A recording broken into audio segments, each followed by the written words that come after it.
당신은 모든 것을 올바르게 해냈습니다. 매일 아침 명상을 했고 내면의 깊은 상처를 마주하는 고된 작업을 묵묵히 수행했습니다. 당신이 진실이라고 믿도록 교육받았던 모든 것들에 대해 끊임없이 질문을 던졌습니다. 당신을 둘러싸고 있던 두꺼운 방어기제의 껍질들을 하나하나 벗겨내었고 그 과정에서 수반되는 지독한 불편함과 뼈아픈 고통 속에서도 도망치지 않고 그 자리에 머물렀습니다. 당신은 자아를 내려놓았습니다. 타인에게 보여주기 위해 썼던 가면들을 기꺼이 벗어 던졌습니다. 수년 동안 당신의 삶을 지배하고 이끌어왔던 타인으로부터 인정받고자 하는 그 지독한 갈망과 연기하는 삶을 모두 놓아버렸습니다. 우리 사회가 요구하는 완벽한 딸, 헌신적인 여성, 성공한 개인이라는 무거운 짐을 드디어 바닥에 내려놓은 것입니다. 그리고 마침내 당신이 그토록 기다리던 영적 각성과 깨어남의 순간이 찾아왔습니다. 하지만 당신이 마주한 현실은 예상과는 너무나도 달랐습니다. 살아있다는 생생한 환희를 느끼는 대신 당신은 그 어떤 것도 느끼지 못했습니다. 마음의 평화도 아니었고 머릿속이 맑아지는 선명함도 아니었습니다. 수많은 영적 스승들과 책들이 각성의 저편에 기다리고 있을 것이라고 약속했던 그 눈부시게 빛나는 삶의 목적의식 같은 것은 흔적조차 없었습니다.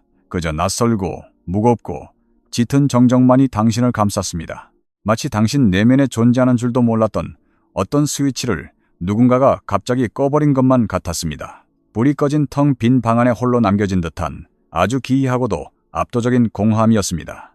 이것이 바로 그 누구도 당신에게 미리 경고해주지 않았던 역설입니다. 의식의 더 깊은 곳으로, 내면의 더 먼 곳으로 여행에 들어갈수록 당신은 앞으로 계속 나아가야 할 이유를 점점 더 찾지 못하게 됩니다. 오해하지 마십시오.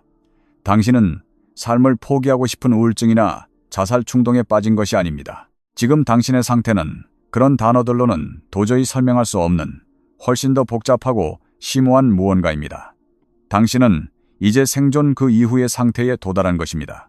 삶을 맹렬하게 쫓아가고 무언가를 간절히 원하고 쟁취하기 위해 싸우고 끊임없이 결핍을 느끼며 무언가를 필요로 하도록 만들어졌던 당신의 그 부분은 이제 조용히 방을 걸어나갔습니다. 그리고 남겨진 것은 세상의 모든 것을 너무나도 투명하게 꿰뚫어 볼 수 있지만 그 어떤 것에도 마음이 끌리지 않는 완전히 새로운 버전의 당신입니다. 위대한 분석 심리학자 칼 융은 수많은 사람들의 내면을 관찰하며 이러한 현상이 일어나는 것을 목격했습니다. 그는 이것을 실패라고 부르지 않았습니다. 우울증이라고 진단하지도 않았습니다. 그는 기존의 낡은 자아가 해체되는 속도가 우리의 더 깊은 진정한 자아가 스스로를 재조직하고 질서를 잡는 속도보다 빠를 때 인간의 정신은 일종의 진공 상태에 진입하게 된다고 말했습니다. 그리고 그 텅 빈 진공 상태 속에서 우리의 존재는 더 이상 고통스럽게 느껴지지 않습니다. 대신 모든 것이 불필요하게 느껴집니다. 애쓸 필요가 없어진 것입니다. 이 글을 통해 당신은 아무도 말해주지 않았던 이 특별한 시기에 대한 진실들을 깊이 이해하게 될 것입니다.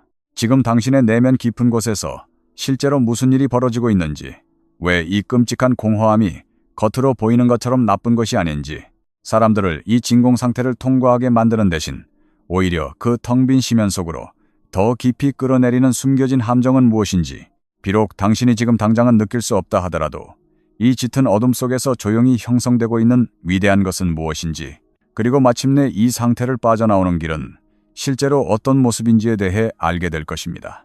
왜냐하면 그 길은 당신이 머릿속으로 예상했던 것과는 전혀 다른 형태를 띠고 있기 때문입니다. 부디 끝까지 제 이야기에 귀를 기울여 주십시오. 이 모든 단어들은 지금 이 순간 정확히 당신이 서 있는 그 위태롭고도 신성한 자리를 위해 쓰여진 것입니다. 독자적인 시선 첫 번째, 현대 사회의 속도와 영적 진공 상태의 충돌. 우리는 평생 동안 멈추는 것은 도태되는 것이라고 배워왔습니다. 특히 한국 사회처럼 끊임없는 경쟁과 성취, 타인의 시선을 의식하는 문화 속에서 살아온 여성들에게 내면의 동력이 꺼져버린 이 진공 상태는 단순한 혼란을 넘어선 끔찍한 죄책감을 동반합니다. 하지만 이 정적은 형벌이 아닙니다. 이것은 당신의 영혼이 치열했던 생존 모드에서 벗어나 비로소 진정한 존재 모드로 전환하기 위해 잠시 숨을 고르는 거룩한 멈춤입니다. 무언가를 끊임없이 생산해내야만 가치 있다고 믿었던 자본주의적 영성의 허울을 벗어던지고 그저 존재하는 것만으로도 완전한 당신을 만나기 위한 필수적인 여백입니다. 첫 번째, 그녀가 무언가를 쫓는 것을 멈추자 모든 것이 침묵 속에 잠겼습니다. 과거의 그녀가 어떻게 이 세상을 살아왔는지 떠올려 보십시오. 그녀의 모든 선택, 그녀가 쫓던 모든 목표, 그녀가 맺던 모든 인간관계, 그리고 그녀가 세상에 보여주기 위해 애썼던 모든 버전의 자신 아래에는 거대한 힘이 존재했습니다. 그것은 끊임없이 돌아가는 엔진이었습니다. 그녀 스스로는 그 엔진을 굴러가게 만드는 연료들을 별로 좋아하지 않았을지도 모릅니다. 언제나 충분히 좋은 사람이어야 한다는 강박, 누군가에게 부담스러운 존재가 될지도 모른다는 깊은 두려움, 진정한 자신의 모습으로 알려지지는 못하면서도 겉으로는 완벽하게 보여지고 싶다는 타는 듯한 갈망, 속으로는 소리 없이 부서지고 무너져 내리면서도 겉으로는 어떻게든 모든 것을 완벽하게 통제하고 유지하려 했던 그 숨막히는 연기. 하지만 역설적이게도 그 고통스러운 연료들은 그녀를 움직이게 만들었습니다. 그녀에게 매일 아침 일어나 달려가야 할 목적지를 제공했습니다. 그것은 적어도 그녀의 존재가 어떤 명확한 방향을 가지고 있다는 착각을 주었습니다. 그러던 어느 날 무언가가 변했습니다. 아주 서서히 점진적으로 일어났을 수도 있고 아직도 그녀 스스로 명확한 이름을 붙일 수 없는 어느 고요한 순간에 갑자기 일어났을 수도 있습니다. 하지만 분명한 것은 그 엔진이 멈췄다는 것입니다. 그리고 그 자리를 대신한 것은 따뜻한 평화가 아니었습니다. 그것은 그녀를 두려움에 떨게 할 만큼 완벽하고 압도적인 침묵이었습니다. 그녀는 여전히 아침에 눈을 뜹니다. 여전히 습관처럼 커피를 내리고 사람들의 메시지에 답장을 하고 그녀의 삶에 존재하는 사람들을 위해 자신의 자리를 지킵니다. 사회가 요구하는 기능적인 인간으로서 해야 할 모든 일들을 겉으로는 아무 문제 없이 해냅니다. 하지만 그 모든 행동들에 대한 내면의 뜨거운 예스라는 대답은 완전히 사라져버렸습니다.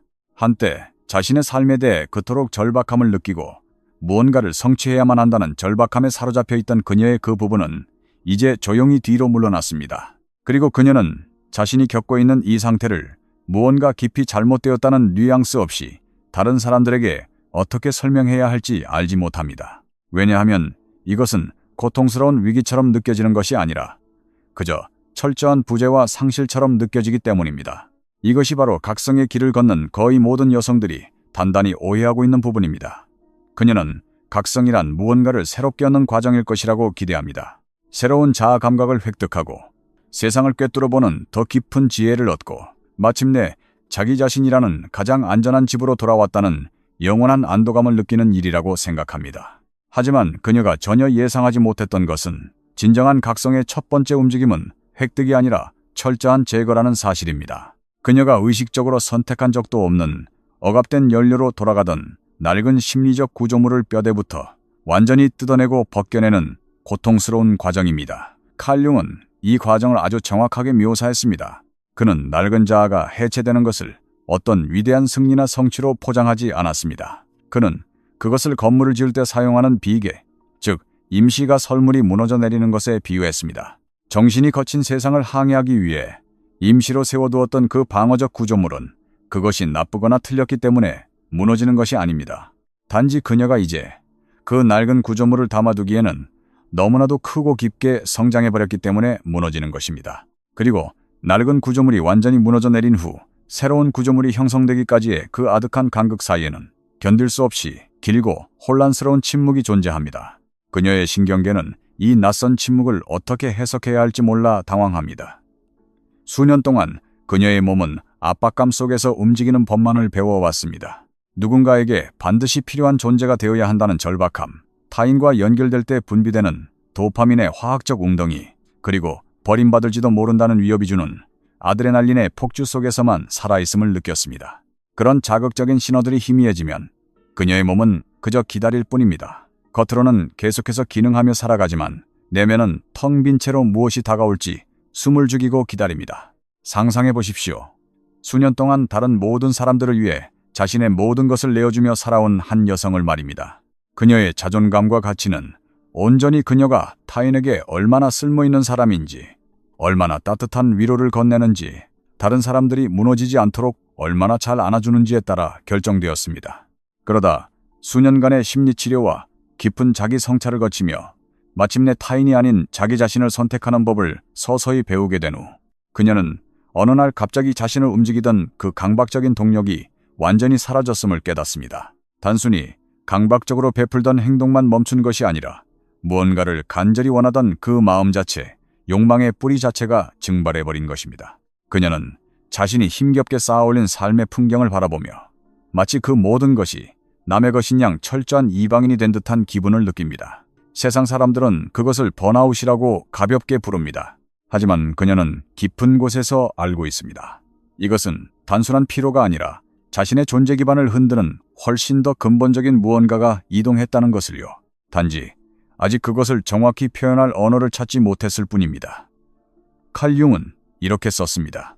나는 나에게 일어난 일들의 결과물이 아니다. 나는 내가 스스로 되기로 선택한 그 무언가이다. 하지만 이 특별하고도 짙은 어둠 속에서 그녀는 아직 아무것도 새롭게 선택할 수 없습니다. 왜냐하면 과거에 그녀가 무언가를 선택할 때 사용했던 그 심리적 메커니즘 자체가 낡은 구조물과 함께 완전히 녹아내려 사라져버렸기 때문입니다. 이것은 실패가 아닙니다. 이것은 당신 안에서 진짜 무언가가 시작되는 가장 거룩하고도 진실된 첫 번째 움직임입니다. 만약 당신이 지금 이 상태에 있다면 이 글을 읽는 지금 마음속으로 000이라는 숫자를 새겨보십시오. 심층 심리학의 언어에서 000은 아무것도 지어지지 않은 상태, 만물이 태동하기 전에 원초적인 진공 상태를 상징합니다. 당신이 지금 그 공간에 머물고 있다면 그것을 조용히 인정하십시오. 당신은 결코 그 거대한 우주적 공간에 혼자 있는 것이 아닙니다. 독자적인 시선 두 번째, 상실이 아닌 공간의 확보. 우리는 빈 공간을 보면 무언가로 채워야 한다는 강박에 시달립니다. 다이어리를 일정으로 빼곡히 채워야 안심하는 것처럼 내면의 공허함도 서둘러 긍정적인 감정이나 새로운 목표로 채워 넣으려 합니다. 하지만 노자는 그릇의 쓸모는 그 비어있음에 있다고 했습니다. 당신 내면의 이 지독한 침묵과 텅 빔은 이제껏 당신의 것이 아니었던 타인의 기대와 사회적 요구들을 비워낸 자리입니다. 이 빈자리를 두려워하지 마십시오. 새로운 생명은 오직 완벽하게 비워진 자궁 속에서만 잉태될 수 있습니다. 지금 당신은 가장 강력한 창조의 잠재력을 품은 가장 완벽한 무예 상태에 있는 것입니다. 두 번째, 아무도 예상하지 못했던 낯선 형태의 애도. 이 시기에는 명확한 이름조차 붙일 수 없는 아주 특정한 종류의 깊은 슬픔과 애도 과정이 찾아옵니다. 그것은 사랑하는 사람을 잃었을 때의 슬픔이 아닙니다. 간절히 원했던 꿈이 좌절되었을 때의 고통도 아닙니다. 그것은 당신은 여전히 세상의 한가운데 서 있는데 세상의 모든 색채가 서서히 빠져나가 잿빛으로 변하는 것을 그저 무기력하게 지켜보아야만 하는 슬픔입니다. 당신을 둘러싼 모든 것들은 겉보기에 예전과 완벽하게 똑같습니다. 기술적으로나 물리적으로 변한 것은 아무것도 없습니다. 하지만 한때 당신의 심장을 뛰게 했던 음악은 더 이상 당신 내면의 깊은 곳을 건드리지 못합니다. 한때 너무나도 특별하고 신성하게 느껴졌던 장소들은 이제 그저 평범하고 밋밋한 공간으로 보일 뿐입니다. 당신이 진심으로 아끼고 사랑했던 사람들조차 왠지 모르게 낯설고 멀게 느껴집니다. 그들과 당신 사이에 어떤 문제가 생겨서가 아닙니다. 과거의 당신을 그들에게로 강렬하게 끌어당겼던 눈에 보이지 않던 팽팽한 감정의 끈이 힘없이 끊어져 버렸기 때문입니다. 심지어 당신 자신의 과거 기억들조차 마치 매 순간을 더 시끄럽고 강렬하게 느꼈던 다른 누군가의 삶을 빌려보는 것처럼 현실감이 없습니다. 당신은 감각이 마비된 것이 아닙니다. 오히려 그 반대입니다. 당신은 너무나도 생생하게 깨어있고 현재에 온전히 존재하며 모든 것을 또렷하게 자각하고 있습니다. 그리고 역설적이게도 바로 그 이유 때문에 이 상태가 그토록 방향 감각을 상실하게 만드는 것입니다. 당신은 모든 것을 완벽하게 명료하게 볼 수 있습니다. 단지 그 어떤 것에도 더 이상 이끌리지 않을 뿐입니다. 칼 융은 이 현상을 일컬어 투사의 거두어들임이라고 불렀습니다. 이것이 실제 인간의 삶에서 무엇을 의미하는지 설명해 드리겠습니다. 우리 삶의 대부분의 시간 동안 당신은 세상을 있는 그대로의 모습으로 바라본 것이 아니었습니다. 당신은 당신 자신의 결핍과 갈망, 이루지 못한 욕망이라는 두꺼운 렌즈를 통해서 세상을 바라보고 있었습니다. 당신이 그토록 미친 듯이 사랑했던 그 사람은 사실 당신이 아직 당신 내면에서 발견하지 못하고 통합하지 못한 당신 자신의 아름다운 자질들을 대신 보여주고 있었던 것입니다. 당신이 잠을 줄여가며 쫓았던 그 세속적인 목표는 당신이 당신의 내면에서 스스로 찾아내야만 했던 가치와 의미를 바깥에서 찾으려 했던 시도였습니다. 그토록 짜릿하고 운명처럼 느껴졌던 우정이나 인연은 아직 완전하게 피어나지 못한 당신 자신의 또 다른 버전을 그 사람을 통해 거울처럼 비춰보고 있었던 것에 불과합니다. 우리가 무언가에 우리의 내면을 투사할 때 세상은 찬란하게 빛납니다. 하지만 그 반짝이는 빛은 바깥에 있는 대상이 스스로 내뿜는 빛이 아닙니다.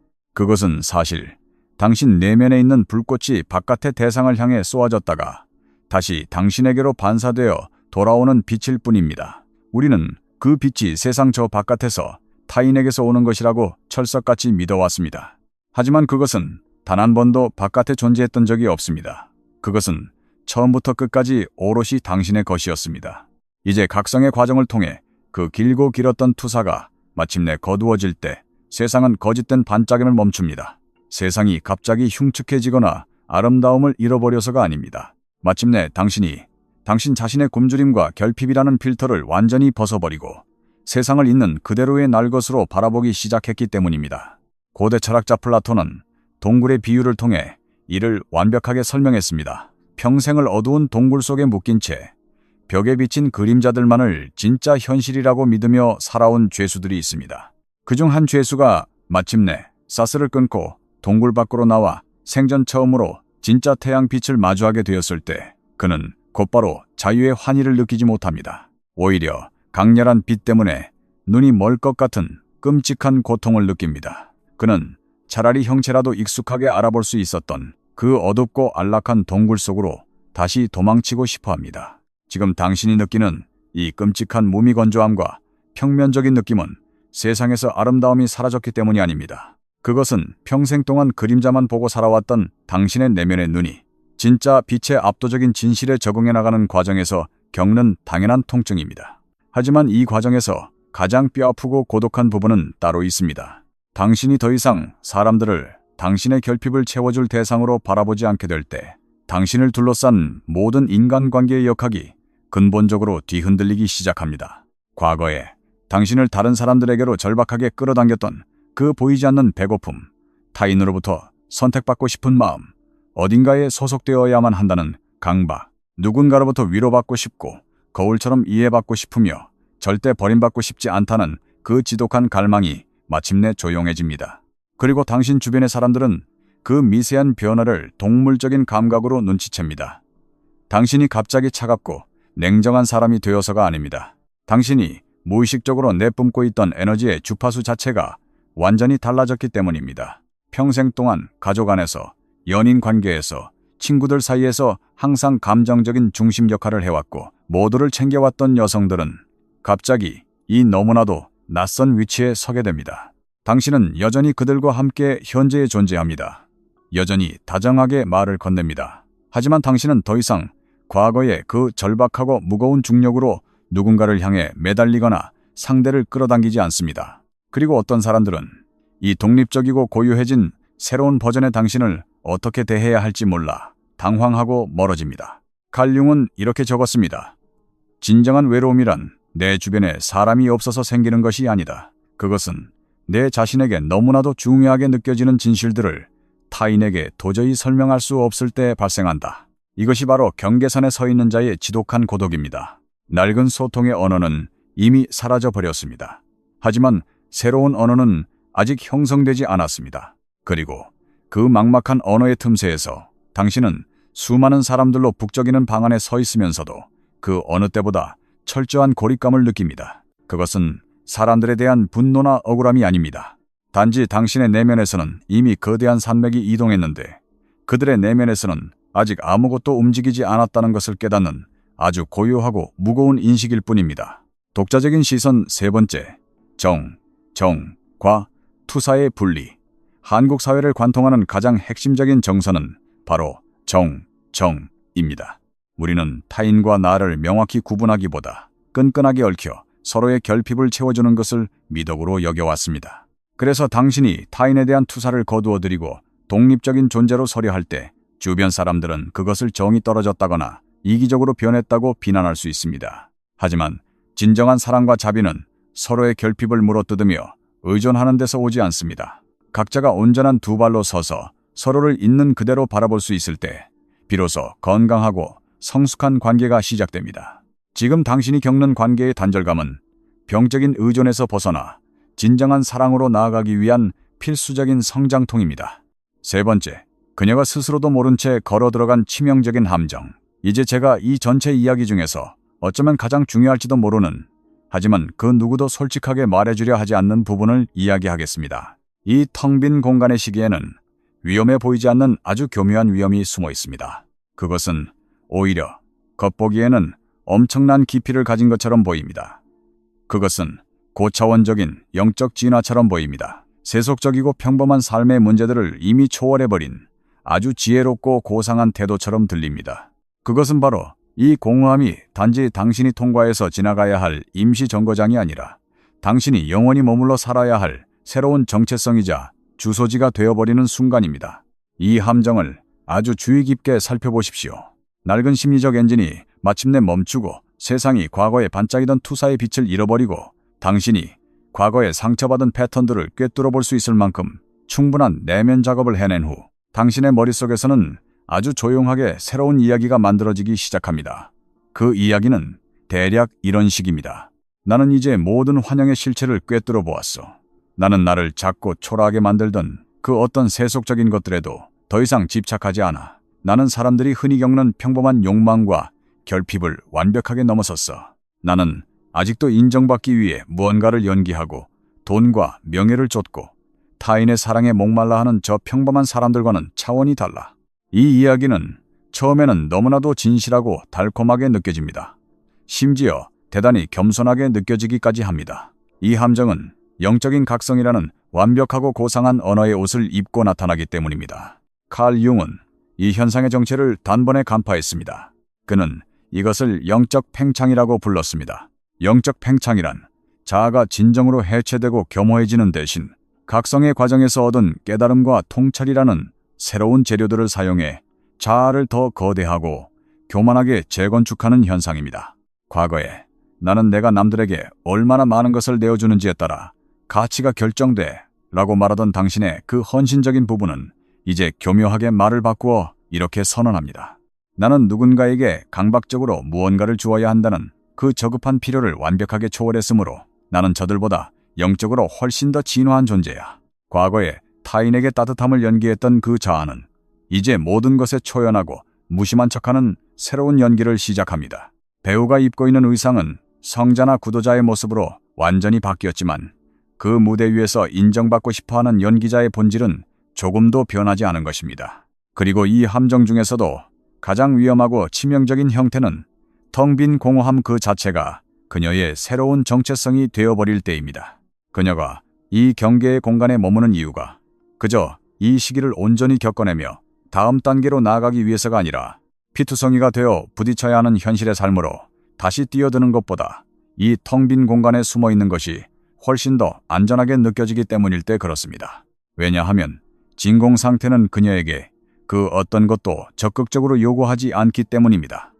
상처받을 각오를 하고 취약해질 필요도 없습니다. 누군가 앞에서 무언가를 시도하다가 처참하게 실패할 위험도 없습니다. 그것은 그녀가 현실의 삶으로부터 안전하고 조심스러운 거리를 유지한 채 세상을 관찰하며 그 비겁한 도피를 영적인 성숙인 깨달음의 상태라고 그럴듯하게 포장할 수 있는 완벽한 은신처가 되어줍니다. 각성을 경험한 후 모든 것을 버리고 떠나는 한 여성을 상상해 보십시오. 그녀는 훌륭한 커리어를 내던지고 복잡한 사회적 관계망을 끊어내고 자신에게 무언가를 요구하는 모든 인간관계를 정리합니다. 그녀는 깊은 산속이나 조용한 방 안에 홀로 틀어박혀 의식의 확장이나 자아의 환영에 대해 아주 고요하고 권위 있는 목소리로 말하기 시작합니다. 그녀는 자신의 단절된 삶을 완벽한 해방이라고 묘사합니다. 하지만 그녀가 내뱉는 그 화려한 영적 언어들 아래에서는 훨씬 더 어둡고 조용한 일들이 벌어지고 있습니다. 각성 이전에 그녀가 짊어지고 있던 깊은 슬픔은 단 한 번도 제대로 직면되거나 치유된 적이 없습니다. 그녀가 끊임없이 남들에게 베풀게 만들었던 그 근원적인 두려움과 결핍은 단 한 번도 진실하게 해부된 적이 없습니다. 그녀에게 이 공허함은 통과해야 할 어두운 터널이 아닙니다. 그것은 영성이라는 이름으로 너무나도 아름답게 장식된 가장 완벽한 현실 도피처일 뿐입니다. 칼 융은 이러한 상태에 대해 일말의 동정심도 없이 냉정하게 지적했습니다. 이 경계의 공간은 우리가 거쳐가야 할 과정이자 조건이지 결코 영원히 머물러야 할 최종 목적지가 아닙니다. 자아가 붕괴되는 과정을 낭만적으로 포장하며 땀 냄새나고 고통스러운 현실의 삶으로 다시 돌아오기를 거부하는 여성은 아직 각성을 시작조차 하지 않은 평범한 사람들보다 결코 더 깨어있는 것이 아닙니다. 그녀는 그저 영성이라는 훨씬 더 세련되고 지적인 형태로 위장한 아주 교묘한 회피의 단계에 단단히 갇혀있을 뿐입니다. 만약 그녀가 스스로에게 진정으로 솔직해질 용기가 있다면 이 함정에 빠졌다는 신호들을 알아차릴 수 있습니다. 그녀는 텅 빈 공허함을 직접 온몸으로 통과하며 살아내기보다는 머리로 이해하고 입으로 설명하는 데 더 많은 시간을 씁니다. 그녀는 자신이 왜 다시 현실의 삶 속으로 들어가 다음 발걸음을 내딛지 않는지를 설명하기 위해 화려한 영적 성장의 언어들을 방어막처럼 사용합니다. 그녀는 여전히 자신의 야망을 위해 치열하게 싸우고 누군가를 열렬히 사랑하고 상처받으며 인간이라는 이 아름답고도 추악한 조건을 묵묵히 살아내고 있는 평범한 여성들을 향해 속으로 조용한 우월감을 느낍니다. 칼 융은 이렇게 말했습니다. 우리 인생에서 누릴 수 있는 가장 위대한 특권은 진정한 자기 자신이 되는 것이다. 명심하십시오. 당신이 꿰뚫어 보았다고 믿는 환영이나 개념이 당신이 아닙니다. 진정한 당신이 된다는 것은 모든 것을 초월한 척하며 철학적이고 안전한 거리에서 삶을 방관하는 것이 아닙니다. 그것은 다시 먼지투성이의 현실 속으로 두 발을 내딛고 걸어 들어가는 것을 요구합니다. 지금 이 순간 마음속으로 444라는 숫자를 떠올려 보십시오. 영적인 연기나 보여주기식 성찰이 아닌 삶에 깊게 뿌리내린 진실한 기반을 상징합니다. 만약 당신이 진짜 살아 숨쉬는 삶의 벅찬 책임을 회피하기 위해 각성이라는 멋진 언어를 핑계로 삼아본 적이 단 한 번이라도 있다면 솔직하게 스스로를 돌아보며 444를 가슴에 새기십시오. 이것은 당신을 비난하거나 심판하기 위함이 아닙니다. 이것은 당신을 진정한 길로 되돌려놓기 위한 뼈아프지만 꼭 필요한 자각입니다. 독자적인 시선 네 번째, 진정한 해탈의 의미. 불교에서는 깨달음을 얻고 열반에 드는 것을 궁극의 목표로 삼지만 가장 위대한 보살은 깨달음을 얻은 후에도 다시 중생들의 고통스러운 삶 속으로 돌아옵니다. 진정한 영성은 산속의 암자에 홀로 앉아 마음의 평화를 누리는 것이 아니라 지옥 같은 러시아워의 지하철 안에서 나를 미치게 만드는 가족들과의 저녁 식사 자리에서 부조리한 직장 상사 앞에서도 내면의 중심을 잃지 않는 것입니다. 깨달음은 도피가 아닙니다. 그것은 환상을 걷어낸 눈으로 이 진흙탕 같은 현실을 가장 치열하고 아름답게 살아내는 힘입니다. 네 번째, 그녀가 깊숙이 묻어두었던 것들이 다시 살아서 돌아올 때 이 각성의 과정 중에는 마치 세상의 모든 것이 다시 산산조각 나는 것처럼 느껴지는 끔찍한 순간이 찾아옵니다. 모든 감정이 죽어버린 듯한 무미건조함 이후에 그 길고 길었던 진공 상태의 침묵 이후에 마침내 경계선에 서 있는 이 어색한 상태와 어느 정도 불편한 타협을 이룬 후에 당신 내면의 가장 깊고 어두운 시면에서 무언가가 거칠게 꿈틀거리기 시작합니다. 그리고 그것은 결코 부드럽거나 영적이거나 고도로 진화된 우아한 모습으로 다가오지 않습니다. 그것은 날 것 그대로의 야생의 형태입니다. 아직 다듬어지지 않은 형태조차 알 수 없는 펄떡이는 에너지와도 같습니다. 대상을 알 수 없는 맹렬한 분노처럼 느껴지기도 하고 명확한 목적지가 없는 타는 듯한 욕망처럼 느껴지기도 합니다. 마치 아주 오랜 세월 동안 깊고 차가운 물속에 억눌려 있던 거대한 힘이 마침내 수면을 깨고 맹렬하게 솟구쳐 오르는 것과 같습니다. 이 시기에 접어든 대부분의 여성들은 자신이 다시 과거로 퇴행하고 있다고 오해하며 절망합니다. 그들은 자신을 괴롭히던 이 어두운 감정들이 다시 돌아온 것을 보며 자신의 각성 과정에 무언가 큰 문제가 생겼다고 착각합니다. 자신이 그토록 필사적으로 벗어나려 노력했던 그 과거의 파괴적인 패턴들 속으로 다시 처참하게 미끄러져 떨어졌다고 믿습니다. 하지만 단언컨대 이것은 결코 퇴행이 아닙니다. 이것은 심리학에서 말하는 그림자의 귀환입니다. 그리고 이번에 돌아온 이 그림자는 당신의 낡은 에고가 과거에는 결코 허락하지 않았던 완전히 새로운 방식으로 돌아오고 있습니다.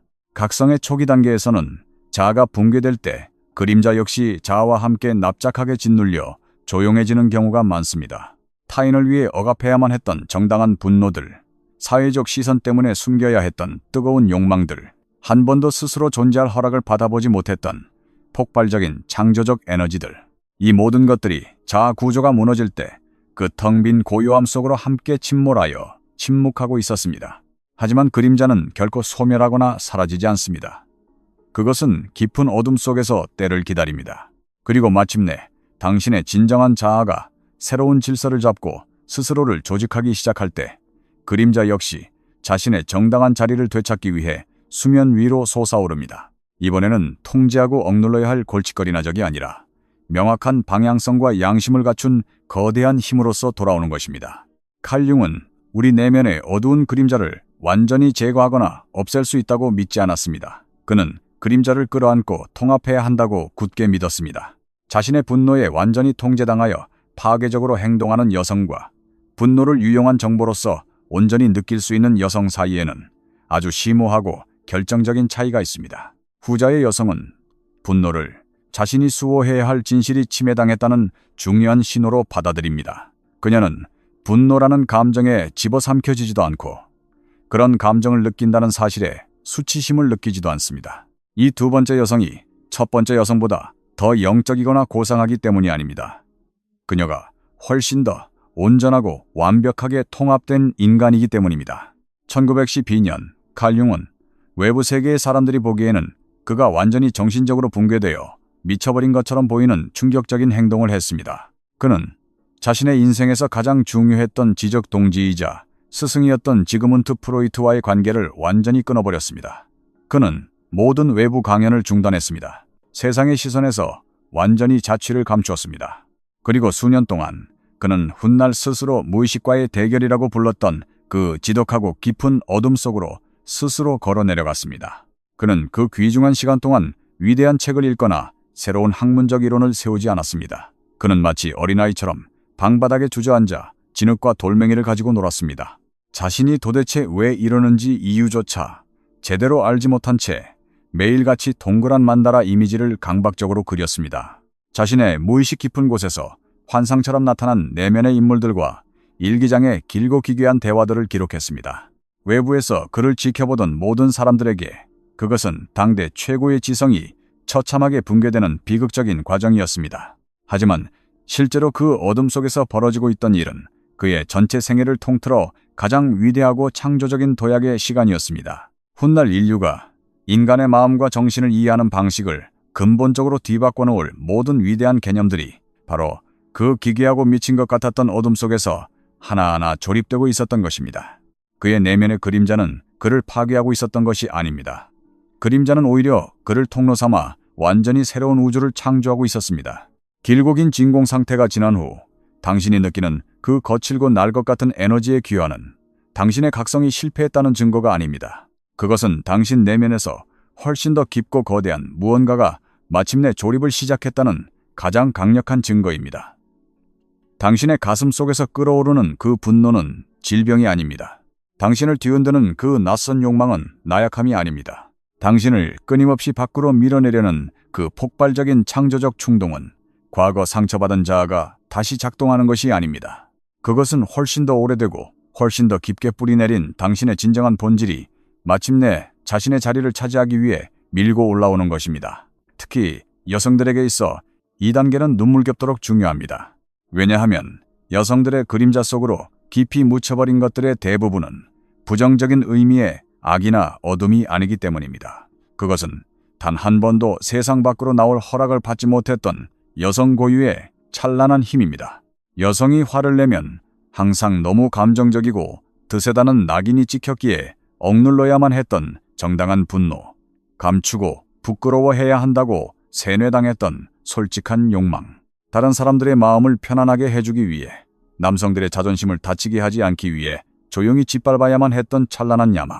이제 돌아오는 그 그림자는 당신을 후퇴시키는 장애물이 아닙니다. 그것은 수십 년간 집을 떠나 유배되어 있던 당신의 진정한 힘이 마침내 고향으로 돌아오는 가슴 벅찬 순간입니다.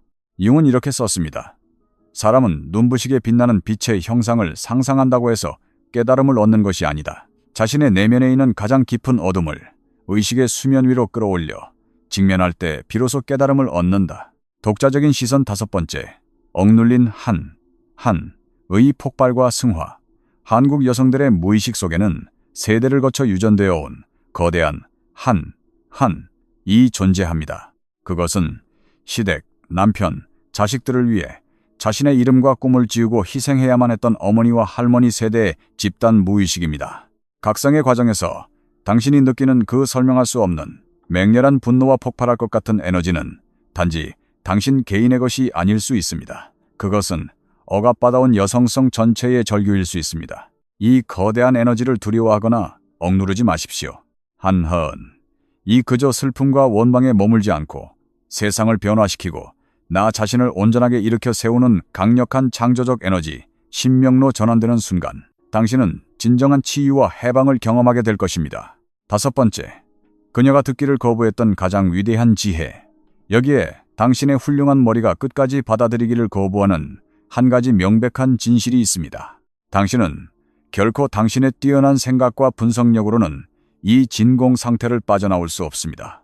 타인을 돌보는 삶을 최우선으로 살아온 여성, 자신의 감정보다 다른 사람들의 감정 상태를 먼저 파악하고 맞추는데 수년을 바쳐온 눈치 빠른 여성일수록 지금 이 끔찍한 상황 역시 명확히 이해하고 분석해야만 앞으로 나아갈 수 있다고 믿는 강한 본능을 가지고 있습니다. 그녀는 생각합니다. 내가 지금 무슨 일을 겪고 있는지 정확히 분석할 수만 있다면, 이 고통스러운 현상을 설명할 완벽한 철학적 단어만 찾아낼 수 있다면, 이 혼란스러운 지도에 완벽한 경로만 그려낼 수 있다면 나는 반드시 이 길을 빠져나갈 수 있을 거야. 하지만 안타깝게도 공허의 진공 상태는 지적인 분석이나 논리적인 추론에는 전혀 반응하지 않습니다. 당신이 융의 이론을 완벽하게 마스터하고 지금 당신의 상태를 학문적으로 완벽하게 이해한다고 해도 당신은 여전히 어제와 똑같은 텅 빈 공간에 서 있을 것입니다. 지형의 이름을 아는 것과 실제로 두 발로 그 거친 지형을 걸어서 통과하는 것은 완전히 다른 차원의 문제이기 때문입니다. 융은 이 사실을 뼈저리게 알고 있었습니다.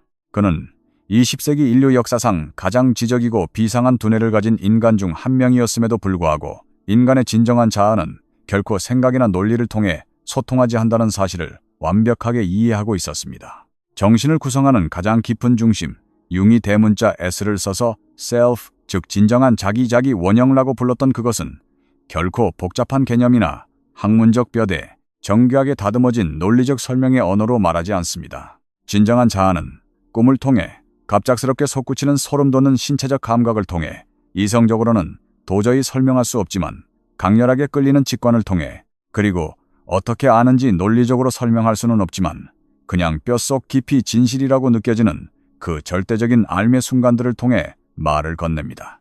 당신의 똑똑한 이성과 마인드가 빠져나갈 길을 찾기 위해 이리저리 필사적으로 헤매고 있는 동안에도 당신의 몸은 이미 아주 오래전부터 가장 정확한 길을 찾아내고 있었습니다. 당신의 몸은 당신이 태어난 순간부터 지금까지의 모든 것을 완벽하게 기억하고 기록해왔습니다. 당신의 몸은 어떤 사람을 만날 때 에너지가 고갈되고 어떤 환경에서 당신의 영혼이 조용히 회복되는지를 이성보다 먼저 알아차립니다. 어떤 공간이 당신의 숨통을 조이고 죽여가는지, 어떤 공간에서 당신 내면의 무언가가 부드럽게 살아 숨쉬기 시작하는지를 몸은 이미 알고 있습니다. 당신의 마음이 알아차리기도 전에 당신의 신경계는 어떤 인간관계가 당신을 텅 비게 만들고 어떤 관계가 당신을 가벼워지게 만드는지 이미 판단을 끝냈습니다. 당신의 몸은 의식적인 마인드의 허락 따위는 기다리지 않고 이 모든 일들을 가장 조용하고도 정확하게 수행해왔습니다. 잠시 당신 자신의 최근 경험들을 떠올려 보십시오. 어떤 방에 들어서는 순간 머리로 이 상황에 대해 어떠한 논리적인 판단을 내리기도 전에 가슴이 먼저 답답해지고 턱 막히는 것을 느껴본 적이 있을 것입니다. 우연히 어떤 음악을 들었을 때 세포 하나하나가 열리는 것처럼 설명할 수 없는 깊은 해방감과 안도감을 느낀 적도 있을 것입니다. 누군가를 처음 만났을 때 단 한마디 말도 나누지 않았음에도 불구하고 미묘하게 마음이 열리거나 혹은 본능적으로 단단히 마음의 문을 닫아버리는 경험을 했을 것입니다. 그것은 흔히 사람들이 말하는 막연하고 모호한 의미의 직감이 아닙니다. 그것은 당신 내면의 가장 깊은 진정한 자아가 분석하고 따지기 좋아하는 이성적인 마인드의 방해를 피해 당신에게 직접 메시지를 전달하는 가장 정확하고 강력한 통로입니다. 오랜 세월 동안 자신의 몸이 보내는 비명과도 같은 신호들을 철저히 무시해온 여성들, 자신의 고통이나 불편함보다는 타인의 평화와 가정의 평화를 지키는 것이 훨씬 더 중요하다고 뼈저리게 학습하며 자라온 한국의 수많은 여성들에게 이 시기는 그 파괴적인 패턴을 완전히 뒤집어 엎으라는 거룩한 초대장과도 같습니다. 이제 더 이상 무엇이 논리적으로 맞는지 생각하지 마십시오. 지금 당신의 몸에서 무엇이 진짜 진실로 느껴지는지에만 온전히 집중하십시오. 그리고 그것을 지적으로 정당화하거나 증명하려 애쓰지 말고 그 몸의 감각을 절대적으로 믿으십시오. 융이 적극적 명상, 즉 액티브 이매지네이션이라는 독창적인 수행법을 개발한 이유도 바로 이 몸과 무의식의 언어를 완벽하게 이해했기 때문입니다. 그것은 그저 수동적으로 가부좌를 틀고 앉아 위대한 깨달음이 번개처럼 내리치기를 기다리는 뻔한 명상이 아닙니다. 그것은 무의식의 깊은 바닥에서 솟아오르는 기괴한 이미지들, 알 수 없는 끓어오르는 감정들, 내면의 다양한 인물들과 의도적이고 치열하게 진짜 대화를 나누는 적극적인 과정이었습니다. 융은 자신의 내면 생활이 가장 깊은 어둠의 나락으로 떨어졌던 그 고통스러운 수년 동안 매일 하루도 빠짐없이 이 치열한 작업을 실천했습니다. 그는 자신의 몸과 꿈꾸는 무의식이 만들어내는 모든 것들을 지독할 정도로 진지하게 받아들였습니다. 그것들을 단순한 꿈의 상징이나 해독해야 할 퍼즐로 취급하지 않았습니다. 그는 그것들을 얄팍한 이성이나 생각보다 훨씬 더 깊고 오래된 존재가 자신에게 직접 보내오는 살아 숨쉬는 생생한 소통으로 여겼습니다. 이제 당신에게 요구되는 단 하나의 근본적인 변화는 바로 이것입니다. 도대체 이것이 머리로 무슨 의미일까? 라는 부질없는 질문을 당장 멈추십시오. 대신 지금 이 순간 이 사람 앞에서 이 공간에서 내 몸은 정확히 어떤 감각을 느끼고 있는가를 알아차리기 시작하십시오. 분석을 멈추고 온전한 주의를 기울이십시오. 이 두 가지 사이의 차이는 거짓된 삶과 진실된 삶을 가르는 모든 것입니다. 당신이 앞으로 되어갈 진정한 모습은 결코 머리로 이해한다고 해서 조립되는 것이 아닙니다. 그것은 몸의 소리를 귀 기울여 듣는 그 겸허한 과정을 통해서만 서서히 수면 위로 떠오릅니다. 당신이 침묵 속에서 아무 일도 일어나지 않는다고 절망하며 방황하던 그 모든 시간 동안에도 당신의 몸은 단 한순간도 쉬지 않고 당신을 향해 진실을 외치고 있었습니다. 융은 이렇게 썼습니다. 당신의 시야는 오직 당신 자신의 내면, 가장 깊은 가슴속을 들여다볼 수 있을 때 비로소 맑아질 것이다. 밖을 쳐다보는 자는 영원히 꿈을 꿀 뿐이고 자신의 안을 들여다보는 자는 마침내 거짓된 꿈에서 깨어난다. 지금 이 순간 마음속으로 111이라는 숫자를 그려보십시오.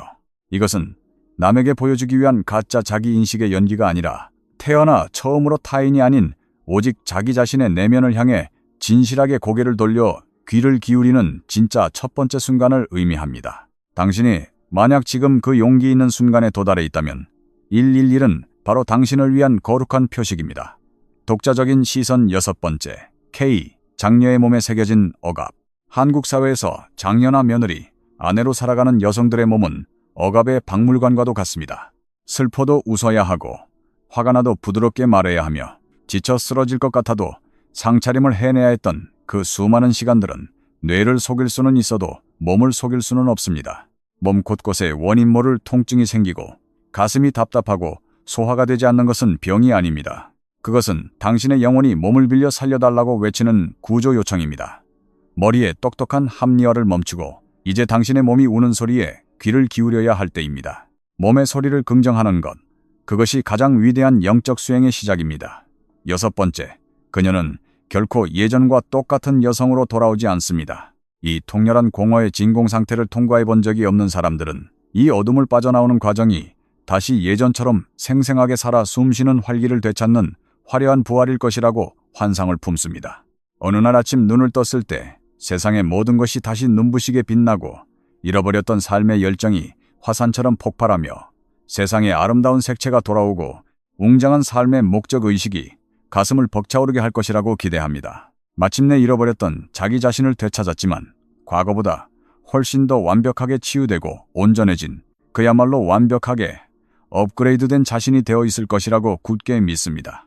하지만 단언컨대 현실은 절대 그렇게 극적으로 흘러가지 않습니다. 실제로 일어나는 일은 당신이 마음속으로 상상하고 준비했던 그 어떤 드라마틱한 시나리오보다 훨씬 더 조용하고 은밀합니다. 그리고 처음에는 그 변화가 너무나도 미세해서 당신조차도 알아차리기 힘듭니다. 왜냐하면 그것은 위대한 목적지에 화려하게 도착한 것 같은 느낌이 전혀 들지 않기 때문입니다. 그것은 아주 작고 미세한 긴장의 이완으로 다가옵니다. 당신 자신도 모르는 사이에 온몸에 힘을 주고 버티고 있었던 그 숨막히도록 무거웠던 저항감들이 아주 조금 부드러워지는 느낌입니다. 내가 왜 이 세상에 존재해야 하는지, 나는 가치 있는 사람인지 끊임없이 스스로를 검열하고 괴롭히던 내면의 지독한 논쟁들이 어느 순간 스르르 조용해집니다. 이 모든 일들은 한순간에 마법처럼 극적으로 일어나지 않습니다. 하지만 어느 날 아침, 당신은 그저 이 세상에 살아 숨쉬고 있다는 사실 자체가 주던 그 끔찍한 마찰력과 피로감이 이전보다 아주 조금, 하지만 분명하게 가벼워졌음을 문득 깨닫게 됩니다. 당신은 여전히 피곤함을 느낄 것입니다. 여전히 체력적인 한계에 부딪힐 것입니다. 당신은 여전히 무의미하고 텅 빈 일들에 대해 억지로 가짜 열정을 만들어내지는 못할 것입니다. 하지만 당신의 존재 자체를 끊임없이 부정하고 삶과 투쟁하게 만들었던 그 무겁고 끈적끈적한 저기압의 짓눌림이 마침내 서서히 걷히기 시작하는 것을 느낄 것입니다. 그리고 그보다 훨씬 더 작고 사소한 변화들이 일어납니다.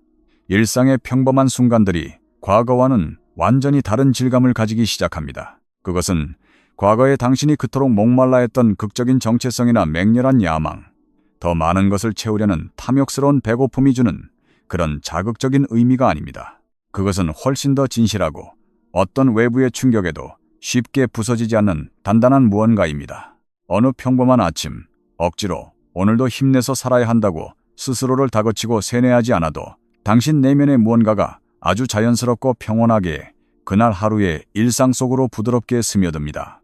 누군가와의 대화 속에서 당신이 진심을 담아 진짜 당신의 이야기를 꺼냈을 때 상대방에게 멋진 사람으로 칭송받거나 인정받았기 때문이 아니라 그저 당신이 진짜 당신으로 존재했다는 사실, 그 자체만으로 아주 고요하고 깊은 만족감을 느낍니다. 어떤 선택을 할 때, 이 선택을 하지 않았을 때 일어날 일들이 두려워서가 아니라 혹은 사람들의 비난을 피하기 위해서가 아니라 그저 당신 내면의 나침반이 아무런 조건이나 타협 없이 조용히 그 방향을 가리키고 있기 때문에 그 길을 선택하게 됩니다. 이것이 바로 융이 말했던 맹목적인 충동이 진실한 방향성으로 대체된다는 말의 진정한 의미입니다. 과거의 당신을 미친 듯이 채찍질하며 돌려대던 낡은 엔진은 끊임없는 결핍과 타인과 비교하는 압박감, 그리고 다른 사람들의 시선과 평가를 병적으로 관리하려는 불안감으로 작동했습니다. 하지만 이제 당신을 움직이게 만드는 새로운 동력은 내면의 깊은 중력과도 같습니다. 무엇이 나에게 절대적인 진실인지, 그리고 애초에 내 것이 아니었음에도 내가 억지로 짊어지고 있던 타인의 짐은 무엇인지를 조용하지만 단호하게 구별해내는 강력한 감각입니다. 어느 날 융의 한 환자가 그에게 이렇게 물었습니다. 그녀는 이미 수많은 치료법을 시도해보았지만 여전히 고통받고 있었습니다. 그녀는 이 끔찍한 고통이 도대체 언제쯤 끝날 수 있는지 절박하게 묻고 또 물었습니다. 융은 그녀에게 단호하게 대답했습니다. 중요한 질문은 이 고통이 언제 끝날 것인가가 아닙니다. 당신이 물어야 할 진짜 질문은 당신의 삶에서 아직까지 당신이 단 한 번도 온전하게 살아내지 못한, 회피하고 억눌러둔 당신의 진짜 삶은 무엇인가? 입니다. 바로 그 질문이 당신을 이 진공 상태에서 벗어나게 해줄 유일하고도 진실된 문입니다. 그 문은 동화 속의 마법 같은 극적인 변신을 약속하지 않습니다. 그 문은 이 끔찍한 공허함이 완전히 끝날 때까지 웅크리고 숨어서 기다리는 대신 혼란스러운 공허함의 한가운데서 그저 작고 진실된 하나의 선택을 기꺼이 실행에 옮기려는 용기로 열립니다. 왜냐하면 공허함이 먼저 끝나고 나서야 비로소 진짜 삶이 시작되는 것이 아니기 때문입니다. 당신이 그 불완전하고 어두운 공허함 속에서도 비틀거리면서도 묵묵히 당신의 일상을 진실하게 살아낼 때 바로 그 진실한 삶의 발걸음들이 모여 공허함을 서서히 끝내는 것입니다. 계절이 언제 바뀌는지 아무도 모르게 조용히 변하듯 이 모든 것은 한꺼번에 일어나지 않습니다. 당신의 억눌렸던 그림자는 마침내 환한 의식과 통합되었지만 결코 사라지지는 않았습니다. 당신 안의 분노와 뜨거운 욕망, 파괴적인 창조의 에너지는 여전히 당신 안에 존재합니다. 하지만 그것들은 더 이상 당신을 강박적으로 조종하지 않습니다. 더 이상 오래된 상처의 언어로 맹목적으로 폭주하지 않습니다. 그것들은 이제 훌륭한 조력자가 되어 당신에게 상황을 알려주고 신호를 보냅니다. 당신은 그 강렬한 감정들을 온전히 느끼지만 그것들에 완전히 집어삼켜지지 않은 채 그 감정들이 전하는 진짜 의미를 이해합니다. 이제 당신의 삶에 남아있는 인간관계들은 과거와는 완전히 다른 질감을 지니게 됩니다. 더 이상 서로에게 좋은 사람으로 보이기 위해 가짜 연기를 하지 않습니다. 서로의 상실감이나 결핍을 채워주려는 병적인 의존이나 버림받을지 모른다는 두려움을 중심으로 돌아가지 않습니다. 훨씬 더 단순하지만 절대로 가짜로 꾸며낼 수 없는 담백한 무언가가 남습니다. 그 어떤 특정한 조건이나 보상을 요구하지 않고 그저 서로의 존재 자체를 있는 그대로 인정하며 함께 머무는 두 사람의 진실한 현존만이 남게 됩니다. 당신은 과거보다 세상이 만들어내는 화려한 환상들에 덜 매혹됩니다. 하지만 놀랍게도 바로 그 초연함 때문에 당신은 과거 그 어느 때보다도 훨씬 더 진실하고 단단하게 이 세상 속에 뿌리를 내리고 살아가게 됩니다. 융은 이렇게 썼습니다. 새로운 것의 창조는 결코 차가운 지성이나 머리를 통해 이루어지지 않는다. 그것은 내면의 절대적인 필요와 부름에 응답하여 움직이는 가장 본능적이고 유의적인 충동을 통해 완성된다. 이 지독한 공허함의 끝에서 시작되는 당신의 새로운 삶은 머리로 치밀하게 계획하고 통제해서 만들어지는 것이 아닙니다. 그것은 매 순간 주어지는 일상 속에서 가장 진실하고 솔직한 선택을 하나하나 쌓아갈 때 비로소 살아 숨쉬는 현실로 태어나는 것입니다. 독자적인 시선 7번째, 평범함의 기적. 우리는 각성이라고 하면 공중부양을 하거나 타인의 마음을 꿰뚫어보는 신비한 능력을 떠올립니다. 하지만 진정한 깨달음의 결과는 지극히 평범합니다. 아침에 일어나 따뜻한 밥을 짓고 묵묵히 설거지를 하며 내 앞에 있는 사람의 눈을 깊게 바라보며 대화하는 것. 과거에는 지루하고 하찮게 여겨졌던 이 일상의 파편들이 얼마나 눈부신 기적인지를 깨닫는 것입니다. 당신은 특별해지기 위해 돌아오는 것이 아닙니다. 당신은 가장 평범하고 온전한 당신으로 존재하기 위해 그 먼 어둠의 길을 걸어 마침내 일상이라는 가장 위대한 성소로 귀환하는 것입니다. 7번째, 칼 융이 남긴 진정으로 중요한 단 하나의 진실. 칼 융은 인생의 마지막 황혼기에 스위스 취리 호숫가 변두리에 직접 자신의 손으로 하나하나 돌을 깎아 만든 소박한 돌집에서 살았습니다. 그는 수십 년에 걸쳐 그 집에 방을 하나씩 덧붙여 나갔습니다. 그 방들은 각각 세상에 존재할 공간이 필요했던 융 자신의 내면에 다양한 조각들을 상징했습니다. 그가 지은 이 볼링겐 탑은 결코 웅장하거나 남들에게 과시할 만큼 화려하지 않았습니다. 그것은 지극히 개인적이고 독특했으며 오롯이 그만의 것이었습니다. 그는 그 소박한 돌집을 일컬어 자신이 마침내 세상의 시선에서 벗어나 온전한 자기 자신으로 존재할 수 있는 유일한 장소라고 불렀습니다. 전 세계가 추앙하는 위대한 정신과 의사로서의 융도 아니었고 학계의 거두 프로이트의 위대한 라이벌도 아니었으며 수많은 지식인들을 매료시키고 분열시킨 거대한 학파의 창시자도 아니었습니다. 그저 그 모든 화려한 타이틀을 벗어던진 채 복잡하고 고유한 내면을 가진 있는 그대로의 진짜 칼융일 뿐이었습니다. 그는 이렇게 회고한 적이 있습니다. 젊은 시절 자신의 모든 것이 붕괴되는 것 같았던 그 지독한 어둠 속으로 추락했던 시간들만이 역설적이게도 자신이 진정으로 누구인지를 마침내 이해하게 해준 유일한 시간이었다고 말입니다. 그것은 그가 가졌던 모든 의문들이 속 시원하게 해결되었기 때문이 아닙니다. 단지 그 질문들이 반드시 해결되어야만 한다는 강박관념으로부터 마침내 완벽하게 자유로워졌기 때문입니다. 이것이 바로 이 끔찍한 진공 상태가 당신을 밀어붙이고 있는 최종 목적지입니다. 명쾌한 정답이 아닙니다. 완벽한 해결책도 아닙니다.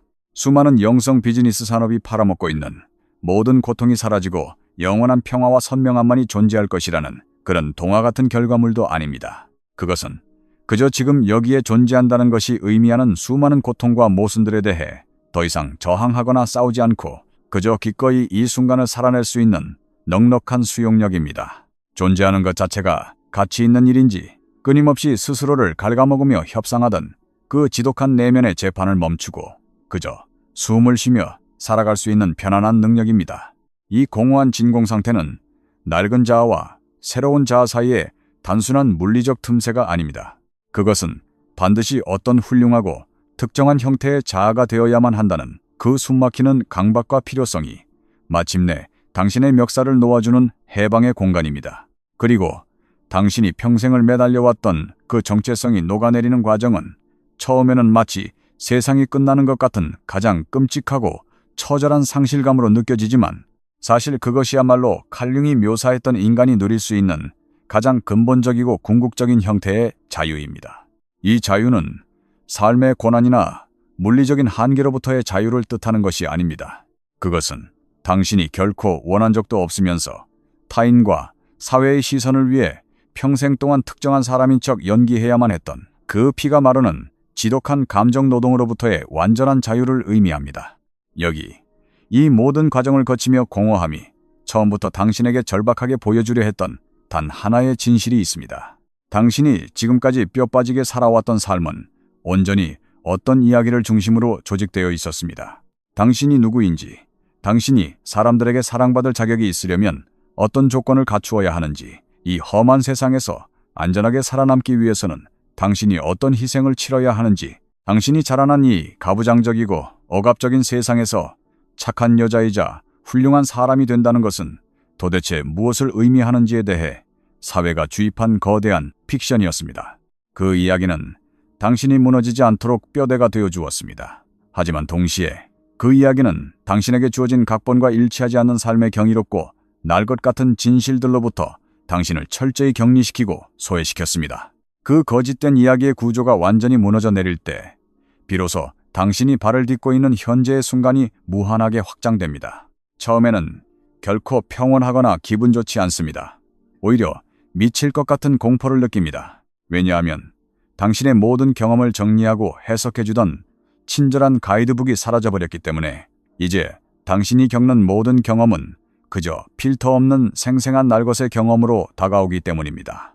보장된 의미도 없고 정해진 정답이나 형태도 없는 거친 폭풍우와도 같습니다. 하지만 그 정제되지 않은 날것의 상태는 결코 텅 빈 무의미가 아닙니다. 그것은 여백입니다. 진짜 무언가가 태어날 수 있는 무한한 가능성의 공간입니다. 수백 년 동안 물려받아온 사회적 억압과 낡은 관습들의 방해 없이 오직 당신만의 고유하고 진실된 무언가가 비로소 형성될 수 있는 거룩한 창조의 공간입니다. 칼 융은 생의 마지막 순간까지 개성화, 인디비주에이션이라는 위대한 작업은 결코 도달해야 할 도착지가 아니라고 끊임없이 강조했습니다. 그것은 하나의 방향성입니다. 항상 불완전하고 언제나 미완성이지만 매 순간 당신이 내리는 작은 선택들을 통해 어제보다 더 진실하고 고유한 자기 자신이 되어가는 멈추지 않는 움직임입니다. 당신은 결코 완벽한 깨달음의 상태에 도달해 안주할 수 없습니다. 당신은 단지 타인을 위해 거짓으로 꾸며낸 연기 대신 비록 초라하더라도 나침반이 가리키는 진짜 진실을 선택하는 매 순간의 용기를 통해 앞으로 나아갈 뿐입니다. 그리고 이 진흙탕 같은 공허함 속에서 당신을 앞으로 밀고 나가는 것은 뛰어난 지적 이해력이나 통찰력이 아닙니다. 영화 주인공 같은 거창하고 극적인 용기도 아닙니다. 그것은 아직 혼란의 한가운데서 앞이 전혀 보이지 않는 칠흑 같은 어둠 속에 서 있으면서도 기꺼이 아주 작고 진실한 행동 하나를 실천하겠다는 묵묵한 의지입니다. 거창한 삶의 의미나 완벽한 명료함이 찾아오기 전이라도 말입니다. 새로운 삶의 목적이 단단하게 굳어지기 전이라도 말입니다.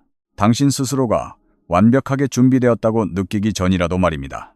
왜냐하면 과거의 오만한 에고가 바라고 상상했던 완벽한 형태의 준비됨이라는 것은 당신이 죽는 그 순간까지 결코 오지 않기 때문입니다. 대신 당신에게 찾아오는 것은 이런 순간들입니다. 당신 자신의 진실된 감정을 문득 알아차리고 타인이나 세상의 허락 따위는 기다리지 않고 아주 고요하고 담담하게 그것을 행동으로 옮기는 그런 평범하지만 위대한 순간들입니다. 당신이 지금까지 숨막히게 갇혀 지냈던 이 지독한 어둠은 결코 텅 빈 부재나 결핍이 아닙니다. 그것은 아직 공사가 끝나지 않아 당신의 눈에 보이지 않을 뿐 가장 위대한 무언가가 태어나고 있는 신성한 자궁입니다. 그것은 분명히 그곳에 존재합니다. 당신이 공허함에 지쳐 아무 일도 일어나지 않는다고 절망하며 울부짖던 그 모든 순간에도 그것은 단 한 번도 멈추지 않고 당신을 위해 묵묵히 일하고 있었습니다. 그리고 이 긴 이야기가 끝나기 전에 당신이 반드시 당신의 영혼 깊숙이 새겨들어야 할 한 가지 사실이 더 남아 있습니다. 당신은 지금까지 완전히 잘못된 잣대로 당신의 위대한 여정을 평가하고 스스로를 질책해왔습니다. 당신은 끊임없이 스스로에게 이렇게 물어왔습니다. 내가 어제보다 오늘 기분이 더 나아졌는가? 내가 남들처럼 눈에 띄게 진보하고 있는가? 이 지독한 어둠의 터널이 드디어 거치고 있는가? 내가 처음 이 마음 공부와 심리 치료를 시작했을 때 목표로 삼았던 남들이 부러워할 만한 완벽한 버전의 나로 성장하고 있는가. 하지만 잘 들으십시오. 위대한 칼 융은 인간의 정신이 성숙해가는 개성화의 과정을 그 사람이 얼마나 기분이 좋고 행복한지를 기준으로 평가한 적이 단 한 번도 없습니다. 그는 오직 그 사람이 자신의 삶을 얼마나 진실하게 살아내고 있는지를 유일한 척도로 삼았습니다. 어떤 여성은 겉보기에는 늘 기분이 좋고 긍정적이며 훌륭해 보일 수 있지만 정신적으로는 완벽하게 혼수 상태에 빠져 있을 수 있습니다. 반대로 어떤 여성은 하루하루 피눈물을 흘리며 끔찍한 고통 속에서 몸부림치고 있지만 사실은 그녀의 심리적 생애 전체를 통틀어 가장 위대하고 중요한 영혼의 통과 의례를 걷고 있는 중일 수도 있습니다. 당신의 기분이나 감정은 이 거친 바다를 항해하는 진짜 나침반이 아닙니다. 유일한 나침반은 오직 정직성과 진실성뿐입니다. 진짜 중요한 본질적인 질문은 당신의 기분이 저번 달보다 나아졌는지가 아닙니다. 진짜 뼈아픈 질문은 이것입니다. 당신이 지금 내리고 있는 선택들이 정말로 오롯이 당신의 것입니까? 당신이 지금 살아가고 있는 이 삶은 당신이 뼈를 깎는 고민 끝에 스스로 선택한 삶입니까? 아니면 세상이 당신에게 떠넘긴 각본을 아무런 비판 없이 그대로 물려받아 기계처럼 살아내고 있는 삶입니까? 당신의 남편, 자녀, 직장 동료들 앞에서 그리고 홀로 있는 텅 빈 시간 속에 나타나는 당신의 모습은 진짜 날 것의 당신입니까? 아니면 너무나도 어린 시절부터 생존을 위해 훌륭하게 연기해온 나머지 그것이 가짜 연기라는 사실조차 잊어버린 슬픈 페르소나입니까? 남의 눈을 의식하는 연기에서 벗어나 내 삶의 주인이 되어 거주하는 상태로의 이 고통스러운 전환. 그것이 바로 칼 융이 말했던 온전함의 진짜 의미입니다. 그것은 동화 속의 행복이나 현대사회가 가볍게 팔아치우는 얄팍한 힐링이 아닙니다. 그것은 세상이 두 쪽이나도 결코 흔들리지 않는 내 삶의 한가운데 오롯이 두 발로 버티고 서 있다는 고요하고 웅장한 감각입니다. 그것이 바로 당신을 찢어놓을 듯 괴롭히던 이 공허함이 그토록 오랜 시간 동안 묵묵히 자리를 만들어 오고 있었던 가장 위대한 선물의 정체입니다. 만약 당신이 지금 숨을 헐떡이며 이 지독한 과정의 한가운데를 통과하고 있다면 당신에게 제 영혼을 다해 직접 해주고 싶은 말이 있습니다. 당신에게 억지 희망을 주어 위로하거나 조만간 모든 것이 마법처럼 아름답고 깔끔하게 해결될 것이라는 헛된 약속을 하려는 것이 아닙니다. 저는 그저 단 하나의 완벽한 진실만을 당신에게 전해주고 싶습니다. 당신은 결코 망가지지 않았습니다. 고장난 것도 아닙니다. 당신이 상상했던 화려한 깨달음의 기분과 다르다고 해서 당신의 각성 과정이 처참하게 실패한 것도 아닙니다. 당신은 뒷걸음질 치고 있는 것이 절대 아닙니다. 지금 당신이 온몸으로 겪어내고 있는 이 고통은 진정으로 가치 있는 목적지로 우리를 데려다줄 유일한 과정 중에서도 가장 잔인하고 험난한 시면의 구간일 뿐입니다. 세상 대부분의 사람들은 이 깊은 곳까지 살아서 도달조차 하지 못합니다. 그들이 당신보다 의식 수준이 낮거나 노력이 부족해서가 아닙니다. 대부분의 사람들은 공허함의 그림자가 드리우는 첫 번째 징후만 보여도 기겁을 하며 뒤돌아 도망쳐버리기 때문입니다. 그들은 감각이 마비되는 평면적인 느낌과 삶의 동력이 사라지는 그 끔찍하고 두려운 중립 상태를 견디지 못합니다. 그래서 그들은 미친 듯이 과거의 낡고 병든 구조물을 다시 쌓아 올립니다. 타인의 인정을 바라는 과거의 굶주림, 무언가에 쫓기는 낡은 강박, 세상을 향해 훌륭한 사람인 척 연기해야 하는 그 지독하고 익숙한 짐들을 기꺼이 다시 짊어집니다. 왜냐하면 아무것도 없는 끔찍한 무의의 상태보다는 차라리 익숙하고 모양이 분명한 고통을 짊어지는 것이 훨씬 덜 무섭게 느껴지기 때문입니다. 하지만 당신은 뒤돌아 도망치지 않았습니다. 당신은 이 미칠 것 같은 정적 속에 머물렀습니다. 이것은 결코 가볍게 넘길 작은 성취가 아닙니다. 이것이야말로 융이 눈을 돌리지 않고 거울 속의 자신의 추악한 바닥까지 직면하기 위해 필요하다고 말했던 바로 그 위대하고 고독한 용기입니다. 칼 융은 38살의 나이에 모든 것을 잃은 자처럼 자신의 깊은 어둠 속으로 곤두박질 쳤습니다. 방바닥에 앉아 진흙을 만지며 자신이 아직 이해하지 못하는 무의식의 목소리와 대화하던 그 철저한 고립과 침묵에 수년 동안 그가 내면에 세웠던 것들은 훗날 그가 잿더미 속에서 걸어나와 전 인류에게 바친 가장 위대한 선물이 되었습니다. 지금 당신을 짓누르는 그 어둠 역시 당신 내면에 무언가 거대한 것을 조립하고 짓고 있습니다. 당신의 육안으로는 아직 그것을 볼 수 없지만 그것은 분명히 그곳에서 숨을 쉬며 자라나고 있습니다. 그리고 이 고립된 장소에 서 있는 여성에게 세상 그 누구도 해주지 않지만 반드시 누군가는 소리내어 말해주어야 할 진실이 여기에 있습니다. 당신은 이 무거운 십자가를 철저히 혼자서 짊어지고 걸어왔습니다. 주변 사람들이 당신을 사랑하지 않아서가 아닙니다. 당신이 겪고 있는 이 특수한 영혼의 통과 의례를 담아낼 수 있는 사회적 언어나 형태가 이 세상에는 존재하지 않기 때문입니다. 가족이나 친구들과 밥을 먹는 식사 자리에서 이것을 설명할 수 있는 적절한 언어 따위는 없습니다. 당신을 깊이 사랑하는 사람들에게조차 당신이 우울증에 걸린 것도 아니고 삶에 감사하지 않는 배은망덕한 사람도 아니며 단순히 기분 전환을 위한 여행이나 새로운 취미 생활이 필요한 상태가 아니라는 것을 도저히 설명할 길이 없습니다. 당신이 지금 지나가고 있는 이 길은 알약을 먹고 해결해야 할 성가신 질병이나 문제가 아니라 당신이 낼 수 있는 모든 정직함을 영혼 끝까지 쥐어짜내어 살아서 버텨내야만 하는 신성한 통과 의례라는 사실을 그들은 결코 이해하지 못합니다. 그래서 당신은 그동안 이 모든 것을 뼛속 깊이 혼자서 끌어안고 견뎌왔습니다. 세상은 아무 일도 없다는 듯 평범한 속도로 무심하게 굴러가는데 당신은 속으로 거대한 우주가 붕괴되고 재탄생하는 과정을 침묵 속에서 홀로 짊어진 채 매일 아침 일어나 사회적 역할을 다하며 살아남았습니다. 하지만 그 지독한 침묵에는 대가가 따릅니다. 융은 이것을 너무나도 뼈저리게 이해했습니다. 그는 인간이 감당해야 할 가장 무거운 짐은 세상이 우리 어깨에 지워주는 물리적인 짐이 아니라고 썼습니다. 가장 무거운 짐은 그것을 설명할 언어를 아직 찾지 못했고 내 곁에서 나를 억지로 고치려 들지 않고 그저 이 끔찍한 불확실성 속에 함께 머물러 줄 수 있는 사람이 단 한 명도 없기에 오직 철저하게 혼자서만 짊어져야 하는 내면의 짐이라고 말했습니다. 당신은 이제 알아야 합니다. 당신이 지금 온몸으로 감당하고 있는 그 고통은 가짜가 아닙니다. 그것은 너무나도 진짜입니다. 당신이 그 무게에 짓눌려 숨을 못 쉬는 것은 당신이 나약하거나 형편없는 사람이기 때문이 아닙니다. 당신이 이 고통을 타인에게 말로 설명할 수 없다는 사실이 이 과정이 당신의 전체 인생을 통틀어 가장 경이롭고 중요한 여정이라는 사실을 결코 깎아내릴 수 없습니다. 그리고 한 가지 더 덧붙이겠습니다. 어쩌면 지금까지 제가 한 모든 이야기들 중에서 가장 중요한 말일지도 모릅니다. 이 죽음과도 같은 공허함의 터널을 마침내 빠져나왔을 때 반대편에 서 있게 될 당신은 결코 과거 당신의 조금 더 나아진 버전이 아닐 것입니다. 당신은 더 비싼 부품으로 갈아 끼운 업그레이드 모델이 아닙니다. 모난 구석이 둥글게 깎이고 상처가 적당히 아문 예전과 똑같은 사람이 절대 아닙니다. 당신은 질적으로 완전히 그리고 근본적으로 다른 존재로 재탄생합니다. 정도의 차이가 아닙니다. 차원 자체가 달라지는 것입니다.